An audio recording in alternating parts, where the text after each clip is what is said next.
시청자 여러분 안녕하십니까. 제주와 미래연구원 김태윤입니다. 제주와 미래연구원, 한라일보, 제주의 소리가 함께 만든 특별기획 제주인들이 바라는 제주특별법 시즌2를 준비하다 집중 토론 시간입니다. 10여 차례에 걸친 토론을 기반으로 토론 내용에 대한 도민 여론조사까지 도민 의견을 적극 수렴해 나갈 계획입니다. 지난번에는 제주특별법 전면 개정 어떻게 할 것인가에 대한 토론회를 진행했습니다만 오늘은 두 번째 순서입니다. 제주특별자치도 15년 그 성과 한계는 무엇을 어떻게 드러냈는지 토론해 보도록 하겠습니다. 토론자 세 분 모셨습니다. 정민구 제주특별자치도의회 부의장님 나오셨습니다. 네, 안녕하십니까. 안녕하세요. 양덕순 제주대학교 행정학과 교수님 나오셨습니다. 제주대학교 양덕순 교수입니다. 오늘은 특별히 청년들의 의견을 듣기 위해서 정부 청년정책조정위원회 위원으로 활동하고 계시는 강보배 이사님 모셨습니다. 안녕하십니까? 예, 반갑습니다. 제주특별자치도 성과를 얘기하려면 처음에 특별법이 어떻게 제정됐는지 짚어볼 필요가 있을 것 같은데요. 양덕순 교수님, 제주특별자치도 특별법 제정 배경과 목적은 어땠는지, 물론 제주도 개발법과 국제자유도시 특별법과도 연계할 수 있는 부분이 있으면 그 배경 등에 대해서 좀 말씀을 해주시면 고맙겠습니다. 예, 한 15년이 경과하고 있는데요. 제가 제주발전연구원일 때 이 특별자치도에 대한 실무 책임을 맡고 있었습니다. 예, 다 아시는 것처럼 노무현 대통령이 등장하면서 우리나라의 지방분권을 선도하겠다는 생각을 가지고 있었거든요. 노무현 대통령은 기본적으로 국가균형 발전과 지방분권 선도가 국가의 경쟁력을 확보할 수 있다라고 하는 생각을 가졌습니다. 또 마침 제주에서 제주형 자치 모형이라고 해서 제주의 여건과 특성에 맞는 계층구조를 한번 만들어보자. 대기업이 가지고 있는 조직구조나 중소기업이 가지고 있는 조직구조, 작은 기업이 가지고 있는 조직구조는 다 다른데 우리 제주도의 조직구조가 대기업 형태이다. 이러한 것들이 효율적인 행정체제를 구축하지 못하고 있다. 그래서 계층구조를 한번 축소해보는 제주형 자치모형에 대한 이야기가 있었죠. 또 한 가지가 우리가 2002년도에 21세기 제주의 비전이라고 이야기하는 국제자유도시가 만들어졌고요. 그래서 국제자유도시 특별법이 만들어졌습니다만 지역 간의 균형 물질, 지역 간의 형평성의 논리라든지 아니면 제도 개선에 있어서의 중앙부처의 저항 이런 것들로 통해서 국제자유도시가 성공적으로 추진하지 못한 측면이 있었죠. 그래서 이 두 가지가 노무현 대통령이 강력한 지방권의 선도적 지역적 차원에서는 국제자유도시를 성공적으로 추진하겠다라고 하는 지역적 차원의 목적. 이 두 가지가 결합되면서 특별자치도가 출범됐다라고 이야기를 할 수 있습니다. 결론적으로 이야기하면 노무현 대통령이 강력한 지방분권과 제주도민들이 제주의 여건과 특성에 맞는 제주만의 지방자치를 모색해 보겠다는 자기 혁신의 노력이 결합돼서 특별자치도가 출범되었다라고 이야기를 할 수 있습니다. 일부에서는 특별자치도가 중앙정부가 제주도 도민들에게 준 은혜적 국가전략 사업이라고 이야기를 하지만 저는 그렇게 생각하지 않고 중앙정부의 지방분권의 노력과 제주의 강력한 행정개혁에 대한 추진의 의지가 맞물려서 나타난 결과라고 이야기를 할 수 있습니다. 네, 고맙습니다. 양덕순 교수님께서 그 특별자치도가 노무현 대통령님의 지방분권 그리고 제주도 입장에서는 국제자유도시의 어떤 성공적 추진과 행정계층 구조에 대한 어떤 그 개선의 목적이 있었던 것 같습니다. 이것으로 보면 중앙정부와 제주의 입장이 서로 맞닿아서 특별자치도가 출범했는데 아마 제주도개발특별법 역사를 보면 한 30년, 특별자치도 출범을 계기로 하면 15년 정도 됐는데 중앙정부와 제주의 입장이 서로 같은 방향을 바라보면서 했었던 것일까요? 아니면 서로 다른 입장인데 이게 출범하게 된 것일까요? 그 차이점 등이 있다면 그것을 말씀해 주십시오. 제가 그때 당시에는 그 제주주민자치연대라는 시민단체에서 활동을 하고 있었을 때고, 그때 우리 양덕순 교수님께서는 제주연구원에서 이제 그 실무를 맡으셨었죠. 근데 저희는 2002년도 국제자유도시 특별법 제정할 때부터 반대 의견을 냈던 게 과연 이게 도민들이 의견이었는가, 그리고 도민들과의 공감대가 형성된 속에서 이루어지는 법안이었는가에 대한 문제제기를 좀 했었고요. 그리고 그때 당시에 제주국제자유특별법 말미에 보면은 권한조정 모형이라는 우리 행정체제 개편을 좀 바꿔보자라는 의견이 있습니다. 법령지 마지막에. 그래서 이게 노무현 대통령이 바라보았을 때 아주 순수하게 접근을 하셨던 것 같아요. 지방분권 차원에서 그럼 제주도를 특별한 도를 만들어보자. 국방과 외교를 빼고 모든 권한을 주어서 스스로 자기 결정을 자기 지역에 있는 문제들을 자기 스스로 결정하고 해결할 수 있도록 만들어보자는 취지에서 특별자치도 출범을 한 걸로 제가 알고 있습니다.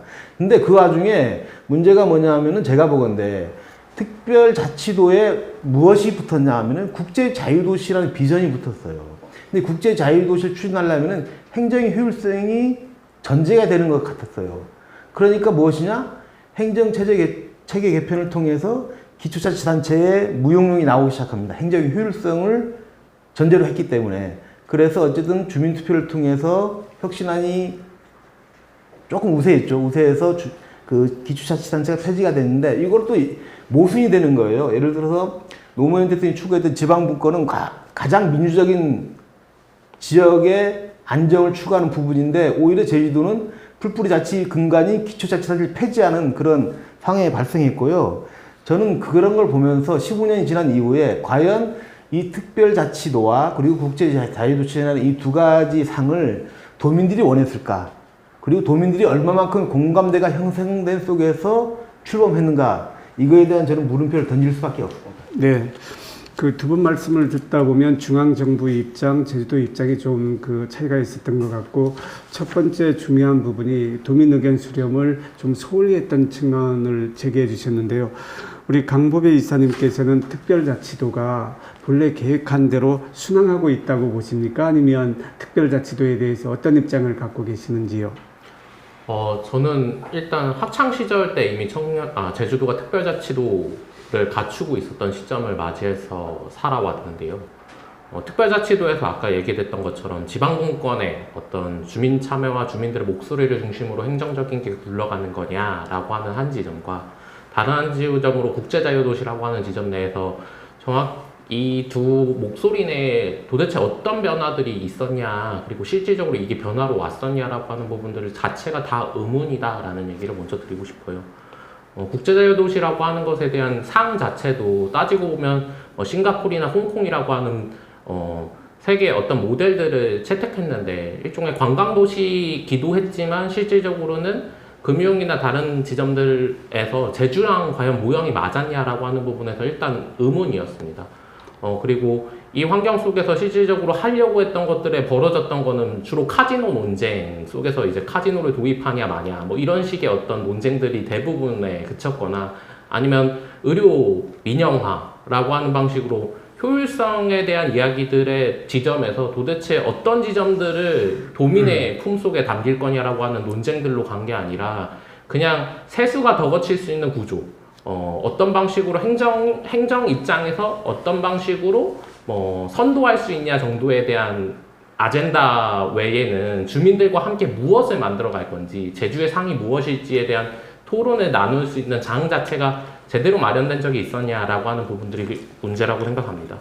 이와 함께 아까 얘기했지만 지방분권 차원에서도 마찬가지인데 기초이해가 없어지고 난 다음에 따지고 보면 세대들의 목소리나 내용들, 소수자들이나 어떤 다양한 계층들의 목소리를 반영하고자 했던 취지들은 어디 갔고 실질적으로는 의회라고 하는 도의회라고 하는 의원수는 도의원 수는 증가되긴 했지만 실질적으로는 정치적인 목소리를 낼 수 있는 기회장들은 훨씬 더 줄어들게 됐다라고 하는 속에서 효율만 남았고 주민들의 목소리를 담고 고민을 하기 위한 장 같은 거는 오히려 축소된 게 아닌가라고 하는 고민들이 많이 들었습니다.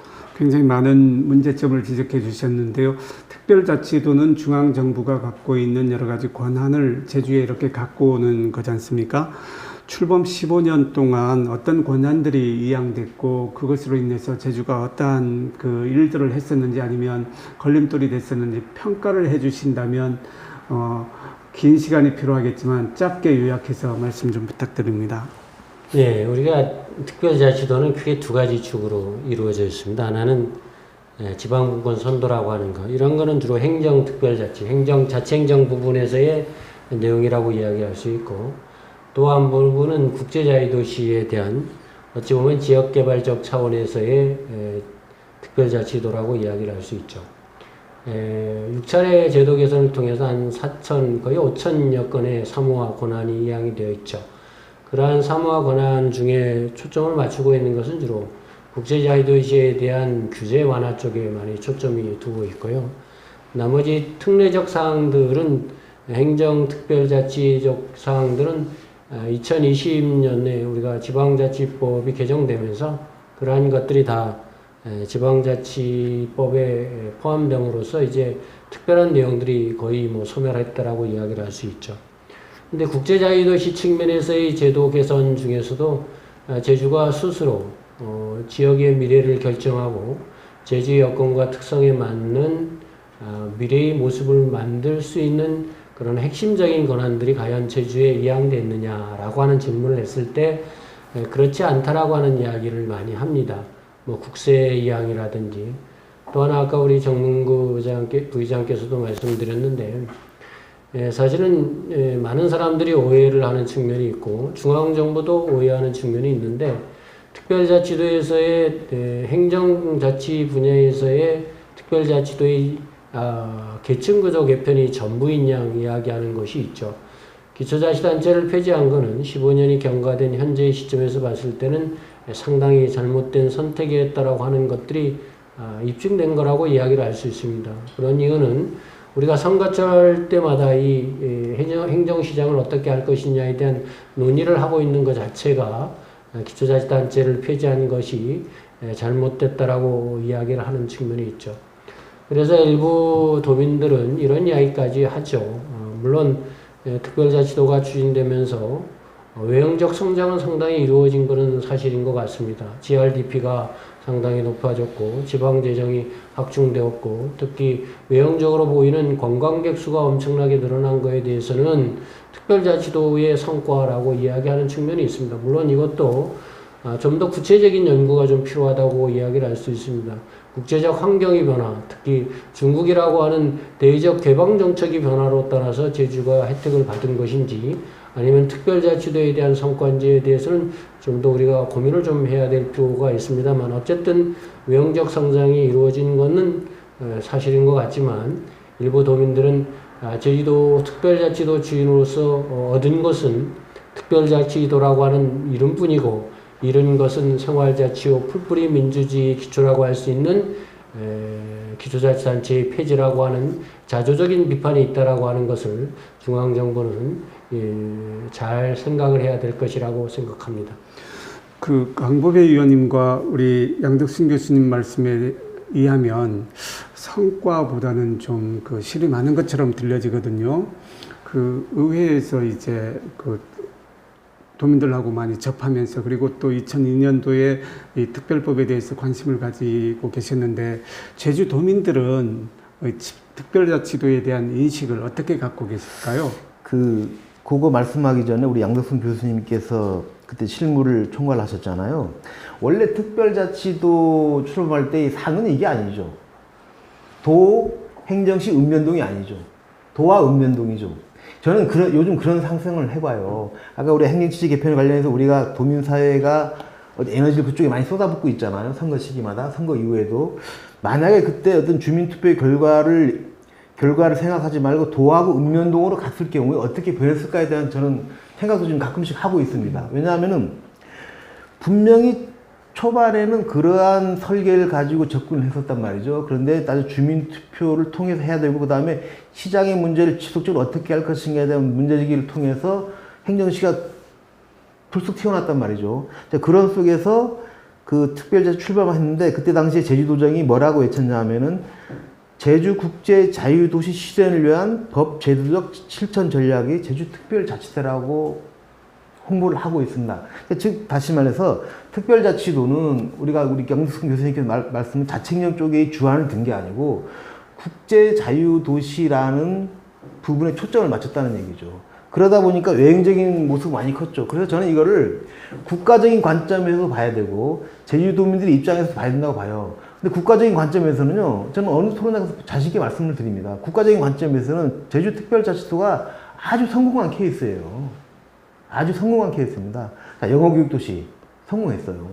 국부의 유출을 막고자 제주도에 그런 도시를 하나 만들었는데 일정 정도 그 국가적인 차원에서 기여를 했단 말이죠. 그리고 관광객들이 대거 제주도로 몰려왔고 그리고 세금도 많이 거치고 있고 제주도가 어쨌든 전 세계에서 가장 각광받는 관광지가 된 건 맞아요. 국가적인 관점에서는 성공을 한 케이스가 맞아요. 근데 도민들의 입장에서는 갑자기 집값이 올라가요. 차가 넘쳐나요. 쓰레기가 넘쳐나요. 그리고 정되지 않은 많은 그 상하수도 물들이 바다로 넘쳐나고 있고 그러다 보니까 경제적인 부분은 차지하더라도 이런 우리의 그 제주도만이 갖고 있는 가장 큰 장점인 느림임이야 환경 문제 이런 것들이 사라지다 보니까 도민의 삶의 질이 저하되는 거죠. 그러니까 이런 두 가지 관점이 저는 상존한다고 보고요. 이거에 대한 정답은 없는 것 같아요. 근데 우리 이 정답은 분명히 우리가 책임을 져야 되고 우리 역사의 길이 분명히 기록을 해야 되고 그거에 대한 답은 우리 후손들이 내려줄 거라고 생각을 하고 이거는 뭐 장점과 단점이 저는 같이 공존한다고 생각을 하고 있습니다. 그 개발과 보존의 문제를 한번 짚어보지 않을 수가 없을 텐데요. 중앙정부에서 제주에 대한 개발이 많이 이루어졌고 또 그것으로 인해서 제주의 어떤 환경이 훼손되고 파괴되는 현상들이 나타나는데 이러한 부분 국제자유도시의 명과안이랄까요? 어떻게 평가하십니까? 우리 강보배 의원님께서는. 저는 이제 국제자유도시가 제주도에 정말로 관광객을 데려온 거냐라고 하는 부분 자체가 저는 물음표기도 합니다. 따지고 보면, 문화적인 변화가 되게 컸다. 그리고 사회적 변동이라고 하는 것들이 되게 뭐 중국발 이런 얘기도 전 필요 없다고 생각하거든요. 당장 제주에 제주 올레라고 하는 가치랑 그 다음에 서울 중심의 수도권 중심의 어떤 문화생활 속에서 벗어나가지고 다양한 문화생활들을 즐기겠다고 했던 사람들의 이동이나 어떤 다양한 가치들의 변화들이 실질적으로는 제주라고 하는 곳이 매력적이게 만들었지 어떤 아까 말했지만 국제자유도시라고 하는 규제 완화가 제주에 정말로 변화를 만들었냐라고 하는 건 저는 잘 체감하지 못하겠습니다. 아까 영어교육도시 얘기도 했지만 도민들도 체감하지 못하고 뭐 따지고 보면 엄청 소소화된 어떤 부분들에 대한 개발 정도 수준이었다거나 아니면 이제 뭐 특구 형태로 어떤 제주도의 개발들이 허용됐었지만 그 개발들의 허용으로 인해 가지고 남아있다라고 하는 것들이 무엇이 있냐 실질적으로 변화를 가져왔던 관광지라고 하는 곳에서 거론되고 있는 것들이 있냐라고 했을 때 저는 물음표라고 생각이 들거든요. 예. 고맙습니다. 특별자치도 출범 이후에 크고 작은 갈등들이 있었는데요. 특히 그 시장 직선제라든지 행정체제 개편과 관련해서는 단골 메뉴처럼 이루어지고 있거든요. 처음 말씀하신 것처럼 주민 의견 수렴이 제대로 수렴 안 됐거나 첫 단추를 잘못 끼웠기 때문에 발생한 문제가 아닌가 생각하게 되는데 이 부분에 대해서 왜 이러한 문제들이 계속 발생하고 있고 이러한 문제들을 우리가 어떤 노력을 함에도 해결되지 않는 것인지 그러한 부분에 대해서 좀 말씀을 해주시면 좋을 것 같습니다. 제가 그 전에 말씀을 드렸잖아요. 특별자 설계에는 행정시가 원래 없었다고. 근데 행정시가 들어있으니까 이제 시장의 문제가 이제 생기는 거죠. 시장의 권한의 문제죠. 처음에는 우리 러닝메이트를 했었습니다.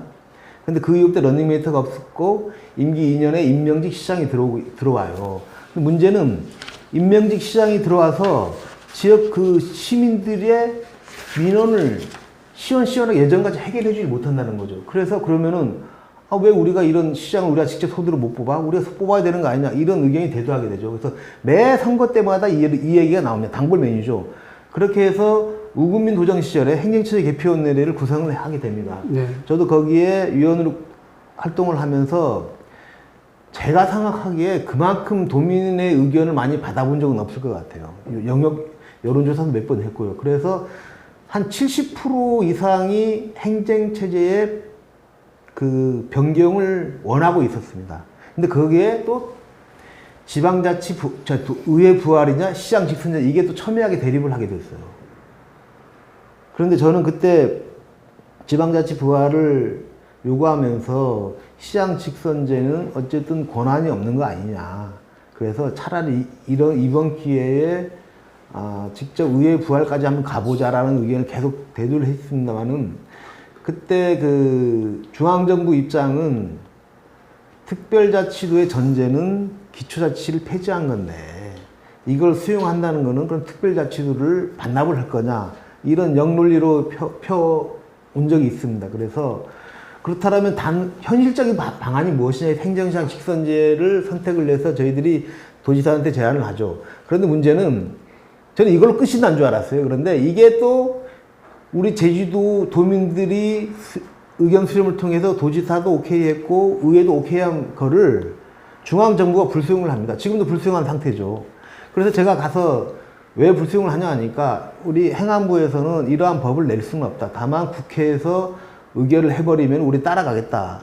아주 소극적인 거예요. 그래서 저는 이런 갈등은요, 지금 특별자치가 출범 의혹, 예를 들어서 행정시 개편에 대한 갈등은 제주도민들이 문제는 아닌 것 같아요. 제주도민들은 원하고 있단 말이죠. 근데 방법상의 문제인데 이거를 지금 중앙정부는 철저하게 막고 있어요. 우리끼리 할 수 있는 게 없어요. 이러한 자괴감이 생기지 않을까라는 그 두려움도 없지 않아 있지만은 이거를 만약에 해결했을 경우에 저희 제주도는 또 다른 도약의 길로 가지 않을까 이런 기대는 하고 있습니다. 예, 그 국가 사무 중에 뭐 사법, 그 외교, 국방을 제외하고는 권한을 다 제주에 내려준다고 했는데 어떤 그 시장 직선제라든지 기초자치단체 부활 이러한 부분들이 여러 차례 요구가 있음에도 불구하고 중앙정부가 이렇게 그 제주도의 의견을 받아주지 않고 있거든요. 이런 문제가 어떤 한계 때문에 있는 걸까요? 법적인 한계 때문일까요? 아니면 운영상의 문제일까요? 이 제주특별자치도가 어떤 중앙과의 조율 과정에서 넘지 못하는 벽이 존재하는 것 같은 생각이 들거든요. 이러한 부분에 대해서 교수님의 견해를 좀 말씀해 주시죠. 사실은 우리가 그 특별자치도를 출범할 때, 그러니까 정민구 의장께서도 부의장께서도 말씀하셨습니다만, 특별자치도에서 자치행정 분야가 국제자유도시에 대한 수단적 성격을 가지고 있었다라고 하는 측면도 있고, 또 한 가지는 제주가 먼저 제주에 맞는 계층 구조를 모색하겠다라는 이야기를 먼저 했거든요. 그 모색 자체는 뭐 여러 가지 논리가 있습니다만 국제자유도시를 효율적 추진하기 위해서는 계층을 단순화해야 되고 굉장히 효율성을 도모해야 된다. 그 당시에 많은 사람들은 그럴 바에는 그러면 도하고 읍면동 형태로 가자. 그리고 읍면동을 준자치단체화 시키면 오히려 생활자치와 풀뿌리 민주주의를 강화될 것이다. 긍정적 효과가 있을 것이다. 라는 이야기도 있었는데 사실은 기득권, 특히 공무원들에 대한 정원 감축에 대한 그런 어려움이 좀 있었고 이로 인해서 공무원들의 저항이라고 표현할까요? 그런 것들이 있어서 약간 변형된 형태의 행정시장을 주었다라고 이야기를 할 수 있죠. 근데 15년이 경과된 현 시점에서 그것이 우리에게는 잘못된 선택이었다라고 하는 행정의 민주성이라고 하는 것이 행정에서의 최고의 가치인데 너무 단기간에 이게 결정됐다. 그러다 보니까 그 결정이 잘못된 측면이 있는데 그럼 왜 중앙정부에서는 이걸 받아들이지 않느냐. 아까 정문구 부의장께서 말씀하셨듯이 특별자치도의 전제 조건이 기초자치단체의 폐지가 전제됐다라고 중앙정부가 인식을 하고 있다는 것입니다. 그래서 기초자치단체를 부활하거나 새로운 형태의 자치무역에 대한 접근은 특별자치도에 대한 부정이다. 그래서 이를 수용할 수 없다라고 이야기하는데 이거는 특별자치도에 대한 그 바라보는 시각이 저하고 중앙정부의 차이라고 이야기를 할 수 있습니다. 특별자치도라고 하는 것이 특히 자치행정부에서의 특별자치도라는 것은 제주의 여건과 특성에 맞는 제주만의 지방자치, 제주의 여건이 반영된 그래서 기초자치단체를 우리가 폐지를 해봤단 말입니다. 그것이 우리의 제주의 여건과 특성에 맞는 모형이라고 생각을 했는데 실질적으로 추진해봤더니 이게 아니더라. 제주의 여건과 특성에 맞지 않더라. 그래서 새로운 형태의 기초자치단체의 부활 또는 더 나아가서 기초자치단체의 구역을 재조정하는 문제 이런 것들을 우리가 할 수 있어야 되는데 그러지 못하고 있는 한계를 가지고 있는데 그거는 기본적으로 기초자치단체에 대한 법인격 설립에 대한 업무 자체는 지방자치단체의 업무가 아니고 국가의 업무라고 하는 것입니다. 그래서 국가의 동의가 필요한 상황인데 저는 차제에 국제자유도시 부분 개발과 보전 개방화에 대한 문제 또다시 우리가 도민사회에 하도로 등장하고 있고 이게 논의를 하고 있습니다만 자치행정 분야에 있어서만큼은 지방자치법의 제주특별자치도의 지위, 그 다음에 목적 이것만 규정하고 지방자치법에 대한 전면 배제를 통해서 자치행정 분야에 대한 권한 이양이 이루어져야 된다. 그래야만 제주 스스로가 제주의 미래를 결정할 수 있는 계층 구조의 모형이라든지 기초자치단체의 부활이라든지 이런 것들을 할 수 있고 뭐 이런 것들을 할 수 있죠. 그런 것들이 문재인 대통령이 그 대통령 공약상으로 제시한 자기결정권에 대한 약속을 지키는 것이라고 저는 생각합니다. 그래서 지방자치법에 대한 전면 배제, 목적과 위상은 좀 정의를 해야 되겠죠. 이 두 가지를 지방자치법에 적용하고 나머지는 지방자치법을 전면 배정하고 지방자치에 대한 내용들은 특별법에 규정한다든지 아니면 조례로 권한을 위임하는 것이 어떨까 뭐 그런 생각을 갖습니다. 네. 그 부의장님, 도민들은 그 시장 직선제라든지 기초자치단체 부활 이러한 것들이 중앙정부 벽을 넘지 못하니까 무용론 같은 게 이루어지고 있거든요. 이런 게 형성되고 있단 말입니다. 과연 어떻게 중앙정부를 설득하고 아니면 다른 수단이 있다면 이 문제를 어떻게 넘을 수 있으리라고 생각하시는지요? 제가 전방위 행정자치위원회에 있어가지고 국회를 많이 방문했었습니다. 근데 결론은 그거예요, 보니까. 일단 도지사가 의지가 없어요. 도지사가. 네. 일단 도지사가 행정체 개편에 대한 의지가 없어요. 그리고 죄송하지만 우리 국회의원 세 분이 의지가 없어요. 그러니까 아니 제주도의 문제인데 제주도 국회의원분들이 의지가 없는데 어느 지역 국회의원분들이 관심을 가져줍니까? 도민들의 이화 요구는 높은데 선출직 공무원들 네 분께서 가장 힘이 센 네 분께서 아무도 움직여주지 않는 거예요. 그리고 도의회에서 아무리 얘기를 해봐야 뭔 소용이 있겠습니까? 저는 결론은 그겁니다. 도민들이 이와 요구를 받아온 우리 선출직 공무원들이 서로 자기랑 생각이 좀 다르더라도 그거를 만들어 나갈 수 있는 의지를 가져야죠. 저는 가장 중요한 게 그거고요. 그거만 있다라면은 우리 중앙부처의 부정적인 시각도 변화시킬 수 있다고 봐요. 그래서 지난 강창일 의원님께서 행정시장 직선제한 법안 발의를 하셨지만은 그때는 이제 임기 말에 법안 발의를 해서 못 하셨단 말이죠. 이번에도 모 의원이 법안 발의를 하시겠다 그러는데 아직까지도 액션이 없으셔요. 그렇다면은 내년 지방선거의 행정시장 직선제는 이미 물 건너간 거죠. 그렇다면 그거에 대한 기대와 공감대를 형성한 우리 도민들은 과연 무엇이냐. 저는 뭐 그에 대한 이야기를 이 정도까지 하겠습니다. 근데 안타깝습니다, 저는. 예. 우리 강보배 의원님께서는 시장 직선제 기초자치단체 부활이 도민의 뜻임에도 불구하고 중앙정부의 벽을 넘지 못하고 있거든요. 어떤 좋은 방안이 있을까요? 특별자치도를 이야기할 때마다 이제 계층, 제주만의 계층, 그리고 지역적 특성 이런 얘기들을 해왔지 않습니까? 근데 실질적으로 이 계층, 다양한 계층이 과연 포괄이 됐나? 지역적 특성이라고 하는 것이 해결이 됐나? 그리고 시장 직선제가 과연 그것으로 향하는 길인가라고 하는 부분에 대한 좀 더 폭넓은 합의들이 이루어졌으면 좋겠다는 생각이 듭니다.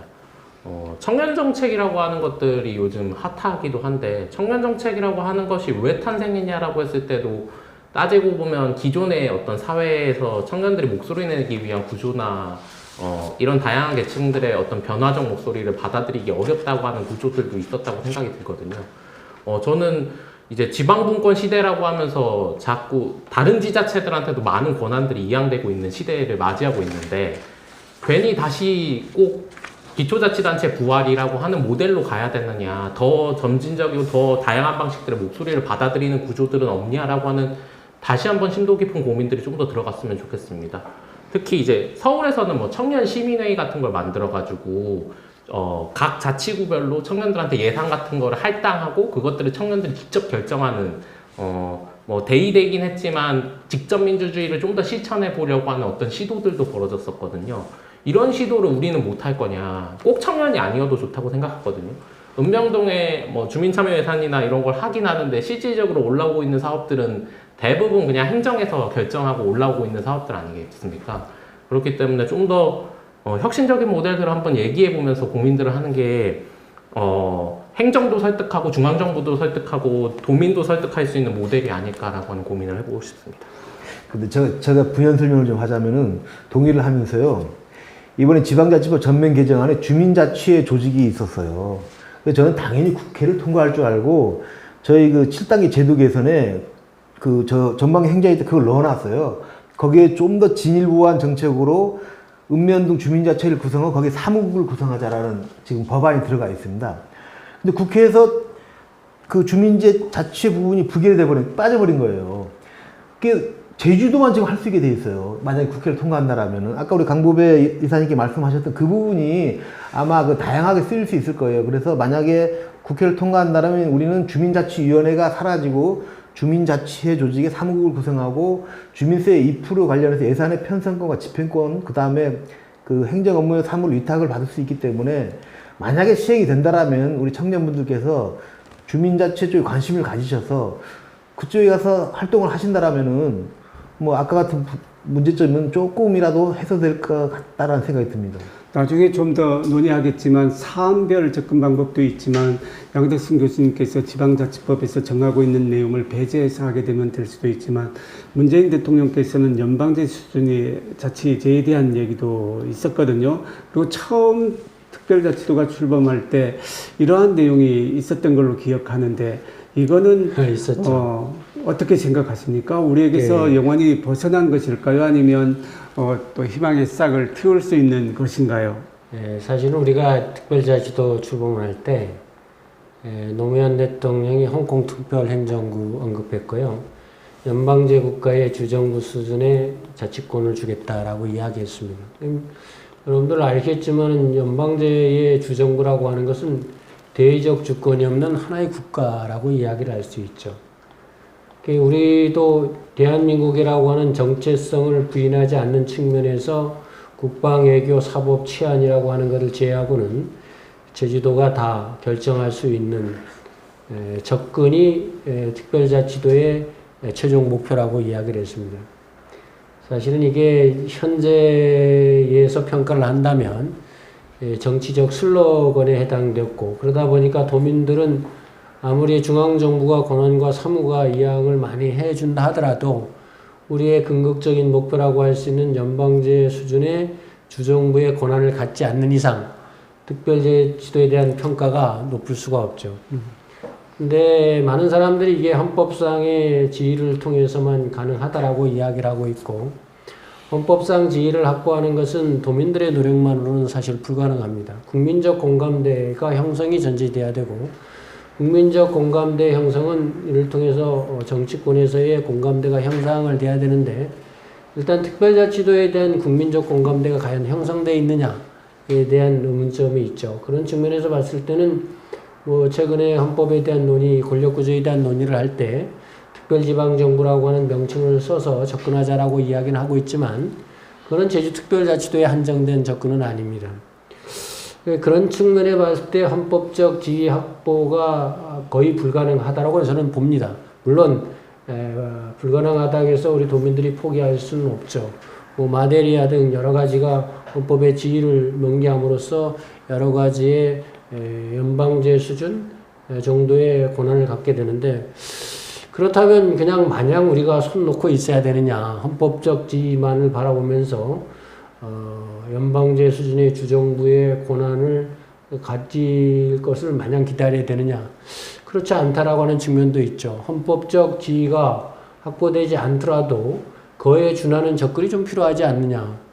예를 들면 우리가 특별자치도를 출범하면서 법안 제출권이라고 하는 게 있습니다. 그것은 제도가 개설을 하고 이걸 행정부에 제출하면 행정부가 법안으로 통과를 합니다. 그러면 국무회의하고 각 부처, 중앙부처 협의를 하고 그 다음에 이해관계 있다 보니까 우리가 요구하는 것들이 수용되지 않은 것들이 있죠. 그래서 나는 제주특별자치도에 대해서는 입법 발의권을 줘라. 우리한테 입법 발의권을 줘서 국무회의나 중앙부처의 협의를 통해서 접근하는 것이 아니라 국회에서 일단 결정을 하자는 겁니다. 그리고 국회에서 그걸 부결하면 부결하기 전에 도민들의 의견을 다시 한번 물어봐라.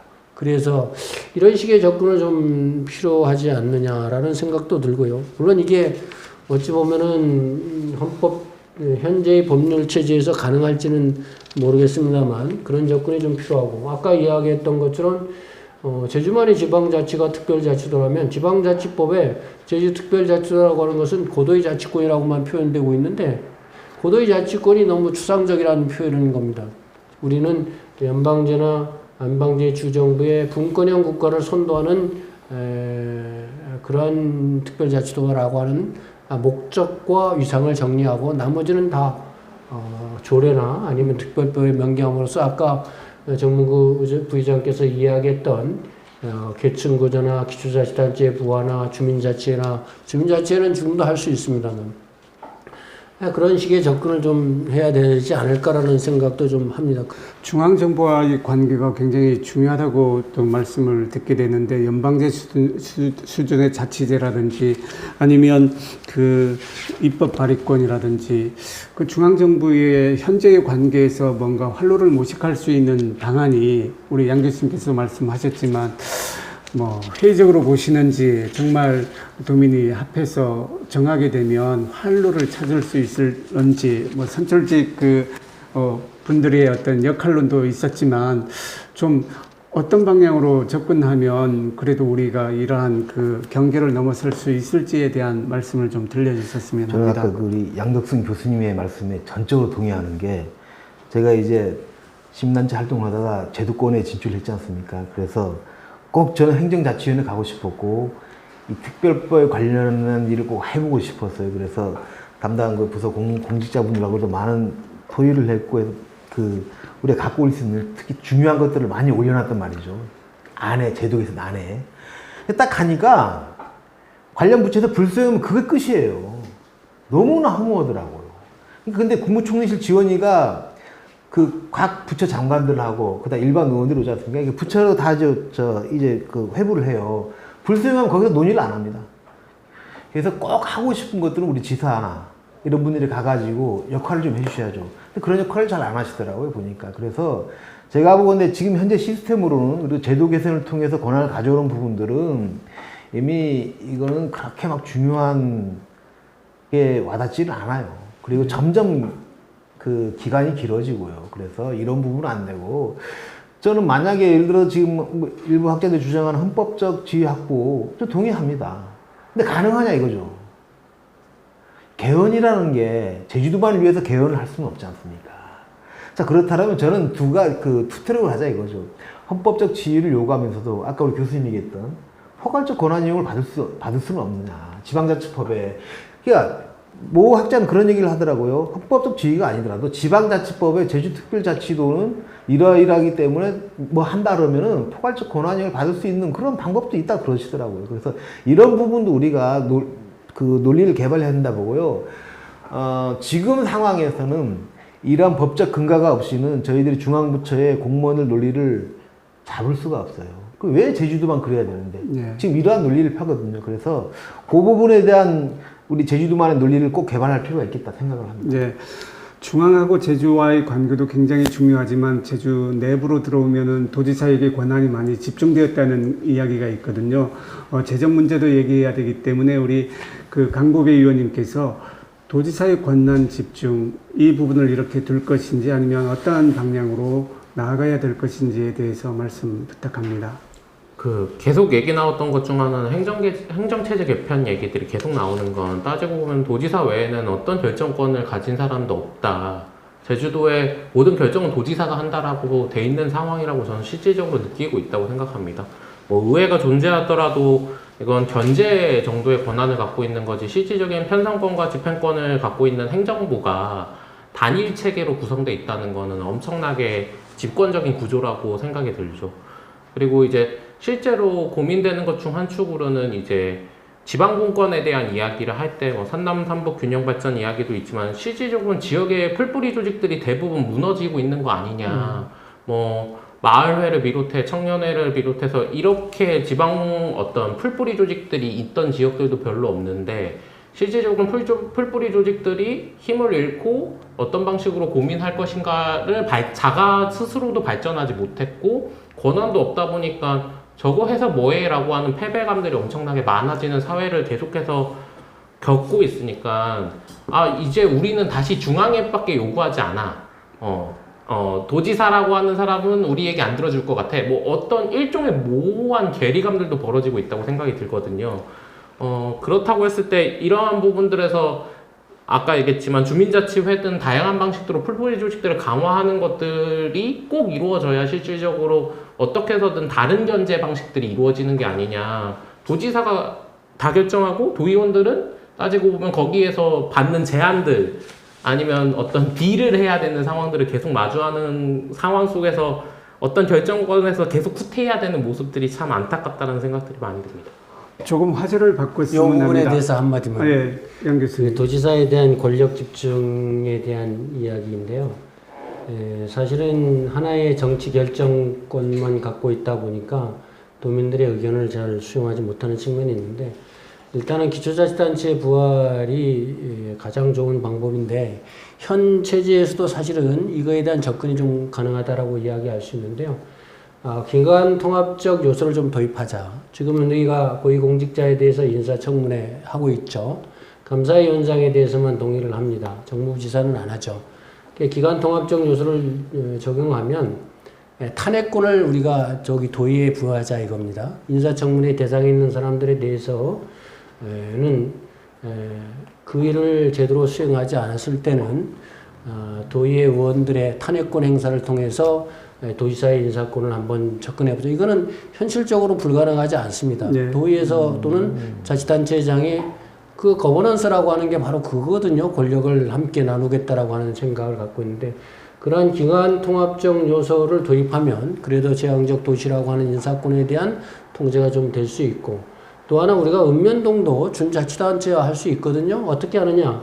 지금 현재 읍면장당을 개방직으로 전환을 한 겁니다. 개방직으로 해서 공모로 접근을 하는데, 그에 대한 심사를 어디에서 하느냐. 주민자치위원회에서 한다는 겁니다.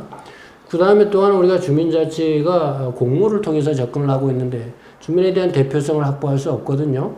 근데 마을이장 같은 경우에는 지역 주민들이 직접 선출을 통해서 합니다. 이 사람들로 주민자치위원회를 구성하고, 아까 정문구 의원처럼 부의장님께서 말씀하신 것처럼 일정한 예산을 스스로 결정할 수, 배분해서 그거를 자기들이 처리할 수 있도록 하면 자치단체장인 도지사에 대한 제왕적 도지사에 대한 인사에 대한 집중 문제는 어느 정도 현 제도의 틀 속에서도 나는 풀 수 있다고 난 생각합니다. 정치권에서 이거에 대한 논의를 좀 해주면 어떨까라는 생각도 갖게 됩니다. 조금 안심이 되는 것 같습니다. 중앙정부의 어떤 문을 열어주지 않으면 할 수 없는 걸로 생각했었는데, 현행 체제 내에서도 시도할 수 있는 것들이 많다는 것 같습니다. 주제를 좀 바꿔보겠습니다. 저희에게 자치권이 많더라도 재정이 없으면 실질적으로 추진하기가 쉽지 않은 부분인 거거든요. 제주특별자치도가 출범하면서 재정 상황이 그 이전과 비교해야 될까요? 아니면 어떻게 변화됐을까요? 우리 제주도의 재정은 많이 늘어났죠. 그리고 풍족해졌습니다. 지금 재정이 어렵다 하는데요. 재정 많아요. 지금 우리가 이제 보통교부서 3% 정률을 받고 있잖아요.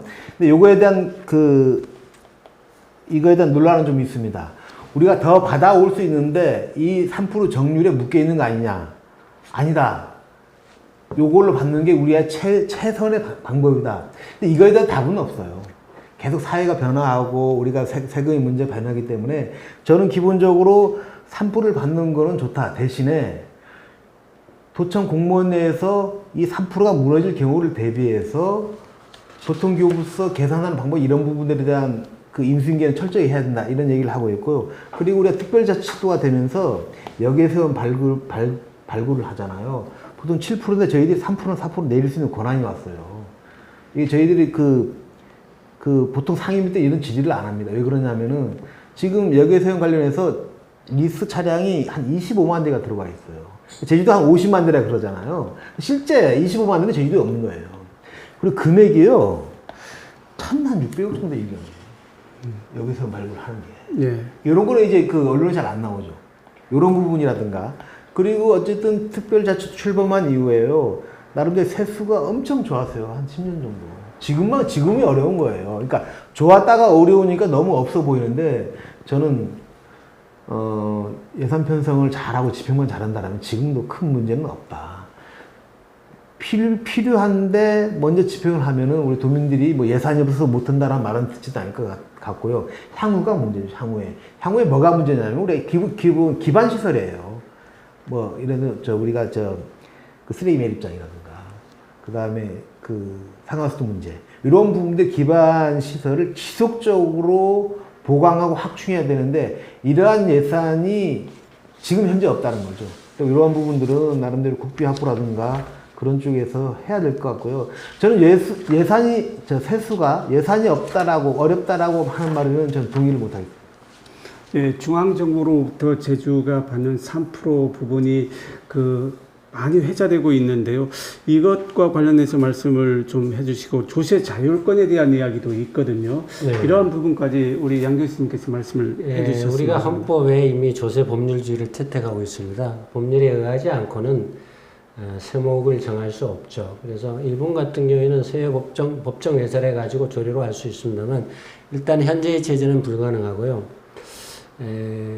제가 아마 정문구 부회장님하고 거의 그 예산에 대한 일맥상통한 접근인데 나는 법정률을 단계적으로 축소해서 궁극적으로 폐지해야 된다라고 생각을 하고 있습니다. 특별자치도라고 하는 것들이 제주의 자주적 자립을 도모하겠다라고 하는 생각을 갖고 있는데 계속적으로 중앙정부의 재정도 달라, 권한도 달라, 사무도 달라. 이러면 중앙정부 입장에서는 다른 지방자치단체를 설득할 수 있는 명분이 좀 없다고 그래요. 국가가 지방자치단체로서의 기본적 책무, 예를 든다면 아까 같은 기본적 인프라 같은 거, 이런 국책사업들은 제주도에 대해서 지원을 해야 되죠. 그렇지 않은 부분에 대해서는 단계적으로 우리 스스로가 제주에서 재정을 발굴해서 자주적 자립을 도모하겠다라고 하는 그런 의지를 갖지 않은 상태에서 중앙정부에 이것도 달라 저것도 달라 하면 과연 중앙정부 입장에서 과연 그럴 수 있을까라는 고민이 되죠. 우리가 연방제 수준의 주정부의 자치권을 갖겠다라고 하면서 우리가 요구할 수 있는 것이 하나도 없다면 우리가 할 수 있는 것이 하나도 없다면 중앙정부도 결코 우리가 원하는 방향의 특별자치도는 이루어지지 않을 것이다. 그래서 법정률 3% 나는 단계적으로 오히려 폐지 축소해야만 될 게 아닌가라는 생각입니다. 그러나 다만 특별행정기관이라고 하는 데서 수행했던 사업들이 제주도로 넘어왔을 때 거기에 필요한 인력이나 이런 것들은 당연히 그건 내려와야죠. 그리고 더불어 추가적인 국가가 우리가 대한민국이라고 하는 국가를 포기하는 건 아니거든요. 대한민국이라고 하는 국가의 정체성은 존재하기 때문에 지방자치단체로서의 기본적 인프라에 대한 책임은 국가가 있다. 그거를 제외하고는 교세 정도는 가감히 우리가 포기하는 측면으로 접근하는 것이 중앙정부를 설득할 수 있는 게 아닌가. 그리고 그만한 의지도 있고 그만한 자신감이 있어야 우리가 연방제 수준의 주정부의 자치권을 달라고 이야기할 수 있지 않을까요? 그런 생각을 좀 저는 개인적으로 좀 너무 이상적인지는 모르겠지만 그런 생각을 좀 해봅니다. 조금 작은 부분을 얘기해야 될까요? 강부배 위원님께서는 지금 말씀하신 전체적인 재정 부분에 대한 말씀도 좋고요. 정부 청년정책조정위원회 활동도 하고 제주청년사회적 협동조합도 하지 않습니까?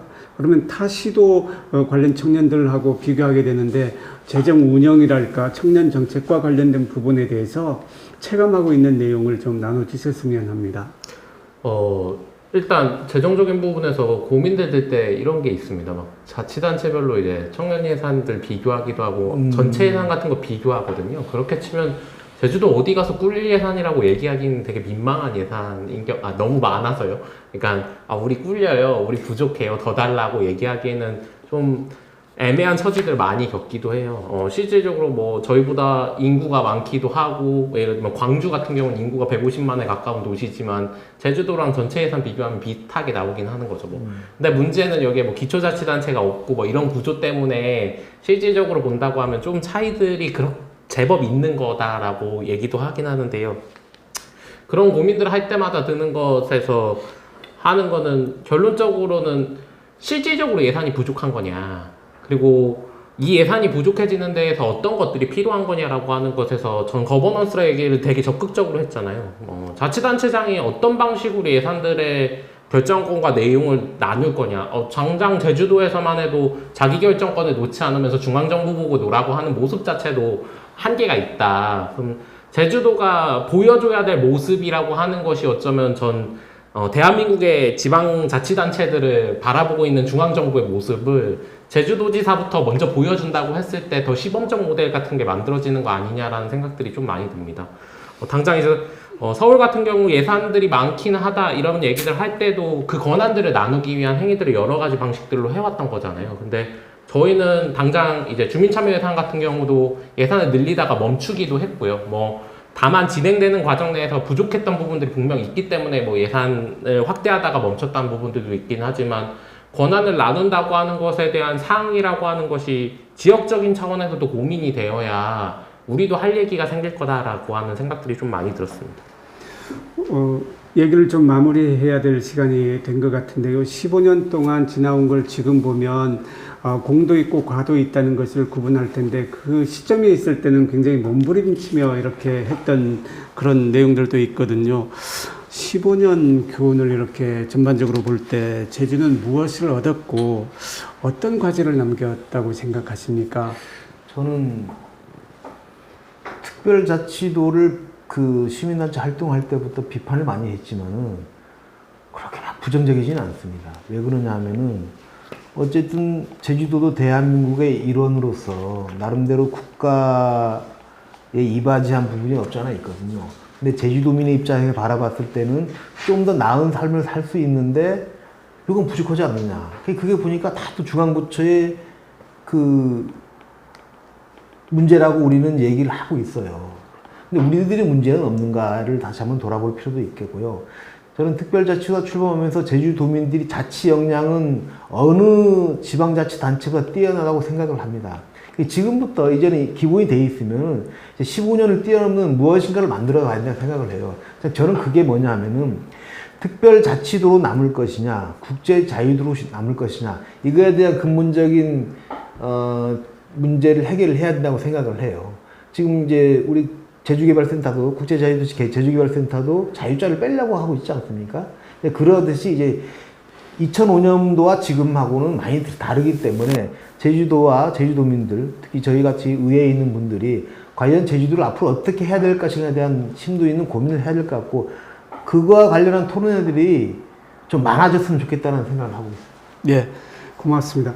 양덕순 교수님께서는 과거의 경험을 바탕으로 지금 시대적인 요구하고 도민들이 바라는 미래 제주를 위한다면 어떤 로드맵으로 이렇게 무엇부터 하면서 나아가야 될지. 그러니까 우리가 사실은 특별자치도가요, 자치행정 분야하고 지역개발 분야가 통합적으로 접근돼 있거든요. 그래서 특별자치도를 이야기할 때 일부는 자치행정 분야에 대한 이야기를 하고 일부는 국제자유도시에 대한 이야기를 해요. 이게 약간 혼돈되어 있는데, 물론 통합에 따른 여러 가지 시너지 효과가 있는 것은 부정하지는 않습니다만 이걸 좀 분리해서 접근하는 것이 좀 필요하지 않냐. 그러니까 2006년에 우리가 특별자치도를 추진할 때의 자치행정 분야는 국제자유도시 성공적 추진을 위한 수단적 성격이었고, 또 국제자유도시라는 게 우리가 1961년부터 개방화 전략으로 가겠다라고 이야기했지만 중앙정부에서 받아들이지 않았고, IMF를 맞이하면서 자본 유치를 필요해서 우리라고 하는 제주의 공간을 우리만의 공간이 아니라 세계인의 경제활동 공간으로 제공해 주겠다라고 했던 거고. 근데 이제는 좀 환경적 변화가 많이 이루어졌죠. 그래서 이거에 대한 도민적 합의에 대한 논의가 좀 필요한 것 같아요. 제주라고 하는 공간, 섬이라고 하는 공간, 이 공간이 사실은 옛날에는 변방과 고립이었지만 이제 21세기는 교류의 중심지인데, 그래서 제주라고 하는 공간을 세계인의 경제활동 공간으로 개방하는 것이 앞으로도 그렇게 해야 될 것인지 아니면 그렇지 않을 것인지에 대한 도민적 합의가 먼저 이루어져야 될 것 같아요. 그래서 많은 사람들이 그거에 대해서 국제자유도시에 대한 기본 방향에 대해서 이제 다르게 이야기하는 사람들이 이제는 많이 나타난 것 같아요. 특히 코로나 사태로 인해서 세계화나 국제화보다는 생활자치 또는 지역 주민들끼리 자립적 마을 가꾸기 이런 데 초점을 맞추고 이런 것들이 다 연결되어 있습니다. 기초자치단체 부활, 읍면 생활자치를 어떻게 할 것이냐. 그래서 자치행정 분야에서의 자기결정권 확보에 대해서는 아마 도민들이 전체적인 합의가 되어 있다 그러면 국제자유도시 분야에서의 제주를 앞으로도 계속적으로 세계인의 경제활동 공간으로 개방하는 것이 지역의 발전으로 맞는지에 대한 논의가 우선적으로 이루어져야 된다는 생각을 갖습니다. 그러나 무엇보다 중요한 것은 우리가 할 수 있다라고 하는 도민이 비록 1%지만 1%가 우리나라를 견인할 수 있다. 특별자치도가 바로 그런 역할이죠. 1%를 견인할 수 있다라고 하는 자부심과 더불어 자치 역량을 어떻게 높일 것이냐. 중앙정부가 제주에 권한을 주지 못하는 첫 번째 이유가 뭐 지역 간의 형평성, 현행법률의 체계를 흐트러진다라고 하는 것도 있지만 불신이거든요. 그걸 가져가서 잘 활용하지 못하는데 뭐하러 주겠느냐라고 하는 자치 역량에 대한 강화에 대한 초점을 좀 더 많은 정책적 관심을 가져야 되지 않을까 뭐 그런 생각을 갖습니다. 네, 우리 강고배 의원님께서는 특별자치도 출범 15년 정도 됐는데요. 청년 세대가 좀 더 참여하고 요구하고 바랄 게 있을 것 같은데 어떤 부분을 얘기하고 싶습니까? 저는 이제 자치 역량 이야기를 되게 많이 해주셨는데 따지고 보면 그 자치 역량에는 다양한 계층 이야기들도 담겨야 되고 어떤 지역적 특색과 세대적인 특성들도 담겨야 된다고 생각합니다. 최근 이제 공정담론이라고 하는 방식으로 어떤 청년 세대가 이제 어떤 경쟁적인 방식으로 공정을 이야기한다라는 얘기를 되게 많이 하지만 실질적으로 이들 세대 내에 너무나도 이제 불공정이 당연해졌기 때문에 불균형이 너무나도 당연해졌기 때문에 그거라도 떼놓고 붙어보자라는 얘기를 한다고 생각하거든요. 그만큼 자원이나 결정권에 대한 것을 세대한테도 그 다음에 어떤 제주도 내에서도 그리고 도지사의 집중적인 모습들도 결론적으로는 이 불균형적인 모습들 속에서 벌어지는 거라고 생각이 들기 때문에 이제 다시 한번 평가해보고 어떻게 하면 우리 속에서 이 불균형 그리고 역량 그리고 다양한 계층 다양성들을 본전하면서 고민해야 될 것인가라고 하는 고민들을 했으면 좋겠습니다. 특히 이제 제주도가 왜 사랑받냐라고 하는 고민들 할 때요. 여기가 국제자유도시여서 특별자치도여서가 아니라 어떤 다양한 가치와 새로운 어떤 느리매미학을 찾기도 하고 기존에 대한민국에서 보지 못했던 것들을 여기서 느끼고 있는 다양성이 품은 도시라고 생각하기 때문이라고 생각합니다. 그래서 그 다양성을 실천해 줄 수 있는 제주도가 될 수 있는 특별자치도가 되길 꼭 기원하도록 하겠습니다. 함께 하고요. 예, 어느덧 토론 시간을 마무리해야 될 것 같은데요. 말씀을 듣다 보니까 자기 의사결정권이 굉장히 중요하다. 그리고 자기 의사결정, 자기 스스로 결정하기 위해서는 자기 역량이 뛰어나야 된다. 이 부분을 간과해서는 안 될 것 같습니다. 중앙정부에 의존하는 것이 아니라 우리 스스로 역량을 키워나가면서 우리가 바라는 미래를 개척하기 위해서 우리 정민구 부의장님부터 제주도민 역량을 어떻게 강화시킬 것인지 말씀 좀 부탁드립니다. 글쎄요, 제가 우리 제주도민 역량을 어떻게 강화시키게 대한 답을 할 수 있는 능력이 있는지 모르겠지만은 좀 자부심을 가졌으면 좋겠습니다. 우리 제주도민들이 제주도의 이 천혜의 자연 환경 그리고 제주도가 나름대로 국가에 이바지를 좀 많이 하고 있습니다. 그에 대한 자부심과 더불어 가지고 도민들이 의견을 모아서 하면 할 수 있다라는 그러한 자부심과 더불어 자신감도 가졌으면 좋겠다는 생각을 하고 있고요. 특히 우리 교직의 우리 교수님들이나 언론에 종사하시는 분들 이런 분들께서 좀 거대 담론을 하나를 좀 만들어 주셨으면 좋겠어요. 단순히 뭐 1, 2년 앞을 내다보는 게 아니고 제주도의 미래에 어떠한 상을 만들 것인가에 대한 거대 담론을 하나를 형성을 해서 우리 도민들께서 쉽게 접근할 수 있는 그런 자리들이라든가 조건들이 되었으면 합니다. 네, 양덕순 교수님께서도. 우리가 자치 역량을 이야기할 때 교육적 접근을 많이 하는데요. 그것보다 더 중요한 게 판을 깔아줘야 되거든요. 스스로 생활 자치를 해보고 자치를 해봐야 자치라고 하는 것이 이런 것이구나라고 하는 걸 우리가 읍면동 작은 단위에서의 생활 자치를 할 수 있는 판을 깔아달라는 겁니다. 그 판이 뭐냐? 아까 이야기한 준자치단체라고 하는 것이죠. 자치위원들이 읍면동장에 대한 개방지구로 했을 때 심사를 하고 그 다음에 그 사람들이 지역에 대한 발전도 논의하고 지역에 대해서 무엇을 할 것인가에 대한 그런 판을 깔아주지 않고 단순하게 자치 역량 강화시켜야 된다, 교육 강화시켜야 된다, 정책적 관 이렇게 해가지고는 정말로 자치 역량이 높아질 수 없다라고 하는 것. 자치 역량을 키워주기 위해서는 우리가 실천 속에서 역량이 키워줄 수 있는 판을, 특히 우리 정민구 부회장님 비롯한 자치단체장 관심을 좀 가져줬으면 좋겠다는 생각을 갖습니다. 우리 강고배 의원님도 같은 주제에 대해서 말씀을 좀 부탁합니다. 저는 청년정책 같은 게 대표적인 사례인데 지방자치단체들이 먼저 조례를 만들고 그것을 국가가 수용해서 기본법이 탄생한 계기였다고 생각합니다. 주민자치 역량이라고 하는 것은 말 그대로 판이 생겨야 되는 거고 그 판이라고 하는 것을 버리고 경험을 쌓아야 역량도 강화되고 그것에 대한 자체적인 자정 능력 속에서 문제는 개선되어 나갈 거라고 생각이 들거든요. 그렇기 때문에 아까 얘기했지만 주민자치회도 되게 중요하지만 우리 사회의 어떤 다양성과 계층들을 어떻게 반영해 볼 것이냐, 그 속에서 국제자유도시 그리고 특별자치도가 출발했던 그 원점에서 다시 한번 고민을 하면서 이 세대들 그리고 미래 세대들이 살아가고 있는 제주의 상들을 좀 다 같이 고민하고 같이 함께 대화를 나눌 수 있는 장들을 많이 만들어 주시면 감사할 것 같습니다. 예, 세 분 말씀 감사합니다. 시청자 여러분, 오늘 토론 어떻게 보셨습니까?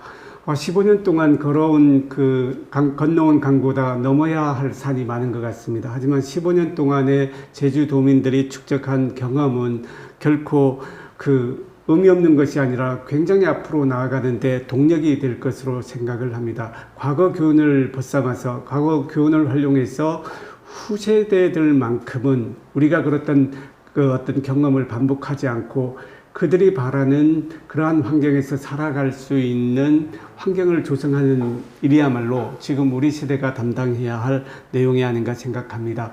오늘 토론 감사합니다. 토론 여기서 마치겠습니다. 시청자 여러분 감사합니다.